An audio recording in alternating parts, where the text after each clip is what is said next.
Lisa kidnap ಆಗಿರ್ತಾಳೆ. Car tail lamp ತೆಗೆದು ಡಿಕ್ಕಿಯಿಂದ ಹೊರಗೆ ನೋಡಿದಳು. ಯಾರದೋ ಗಮನ ಸೆಳೆಯಲು ಅವಳು ತನ್ನ ಕೈಯನ್ನು ಹುಚ್ಚಿಯಂತೆ ಚಾಚುತ್ತಿದ್ದಳು. ಹುಚ್ಚುಚ್ಚಾಗಿ ಬೀಸಿದಳು. ಅವಳ ಹಿಂದೆ ಕಾರ್ ಡ್ರೈವ್ ಮಾಡುತ್ತಿದ್ದ ಲೇಡಿ ಸಹಾಯಕ್ಕಾಗಿ ಕೂಗುತ್ತಿರುವ ಅವಳ ಕೂಗನ್ನು ಕೇಳಿದಳು ಮತ್ತು ತಕ್ಷಣ 911ಗೆ ಕರೆ ಮಾಡಿ ಪೊಲೀಸರಿಗೆ ಕಾರಿನ ನಂಬರ್ ನೀಡಿದಳು. ಪೊಲೀಸರು ಆ ನಂಬರನ್ನು ತಮ್ಮ ಇಂಟೆಲಿಜೆನ್ಸ್ನಲ್ಲಿ ಚೆಕ್ ಮಾಡಿದಾಗ ಕಾರು ವಯಸ್ಸಾದ ಮಹಿಳೆಯ ಹೆಸರಿನಲ್ಲಿ ರಿಜಿಸ್ಟರ್ ಆಗಿದೆ ಎಂದು ಅವರು ಕಂಡುಕೊಂಡರು.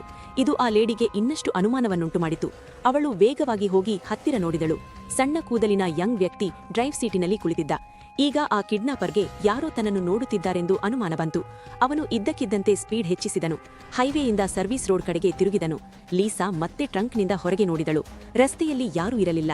ಇನ್ನು ಯಾವುದೇ ಭರವಸೆ ಉಳಿದಿಲ್ಲ ಎಂದು ಅವಳು ಭಾವಿಸಿದಾಗ ಡಿಕ್ಕಿಯಲ್ಲಿ 2 ಬಣ್ಣದ ಡಬ್ಬಿಗಳನ್ನು ಅವಳು ಗಮನಿಸಿದಳು.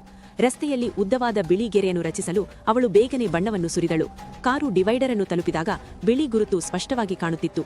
ಮ್ಯೂಸಿಕ್ನಲ್ಲಿ ಮುಳುಗಿ ಎಲ್ಲವೂ ಕಂಟ್ರೋಲ್ನಲ್ಲಿದೆ ಎಂದು ಭಾವಿಸಿದ್ದ ಕಿಡ್ನಾಪರ್ಗೆ ಚಾಲಕನೊಬ್ಬ ತನ್ನ ಕಾರಿನಲ್ಲಿ ಏನು ಎಂದು ಸೂಚಿಸುವವರೆಗೂ ಏನೂ ಅರ್ಥವಾಗಲಿಲ್ಲ. ಕಿಡ್ನಾಪರ್ ಹಿಂದಿನ ಮಿರರ್ನಲ್ಲಿ ನೋಡಿದನು ಮತ್ತು ಲೀಸಾ ಅದನ್ನು ಮಾಡಿದ್ದಾಳೆಂದು ತಕ್ಷಣವೇ ಅರಿತುಕೊಂಡನು. ಅವನು ಮುಗುಳ್ನಗುತ್ತಾ ಆ ವ್ಯಕ್ತಿಗೆ ಧನ್ಯವಾದ ಹೇಳಿದನು ಮತ್ತು ಸಿಗ್ನಲ್ ಹಸಿರು ಬಣ್ಣಕ್ಕೆ ತಿರುಗಿದ ತಕ್ಷಣ ಅವನು ವೇಗವಾಗಿ ಓಡಿದನು. ಲೀಸಾಗೆ ಪಾಠ ಕಲಿಸಲು ಅವನು ಕಾರನ್ನು ನಿರ್ಜನ ಪ್ರದೇಶಕ್ಕೆ ಓಡಿಸಿದನು. ಕಾರು ನಿಲ್ಲಲಿದೆ ಎಂದು ಅರಿತ ಲೀಸಾ ತಕ್ಷಣವೇ ಸ್ಕ್ರೂ ಡ್ರೈವರ್ ಅನ್ನು ಹಿಡಿದಳು. ಕಿಡ್ನಾಪರ್ ಡಿಕ್ಕಿಯನ್ನು ತೆರೆದಾಗ ಅವನು ಅದನ್ನು ಕಸಿದುಕೊಂಡನು. ಅವನು ಲೀಸಾಳನ್ನು ಸುಮ್ಮನಿರಲು ಬೆದರಿಸಿ ಅವಳನ್ನು ಮತ್ತೆ ಮೂರ್ಛೆ ತಪ್ಪಿಸಲು ಸೀಟಿನಿಂದ ಮತ್ತು ಬಾಟಲಿಯನ್ನು ತೆಗೆದುಕೊಳ್ಳಲು ಪ್ರಾರಂಭಿಸಿದನು. ನಂತರ ಹಿಂದಿನಿಂದ ಒಂದು ಧ್ವನಿ ಬಂದಿತ್ತು.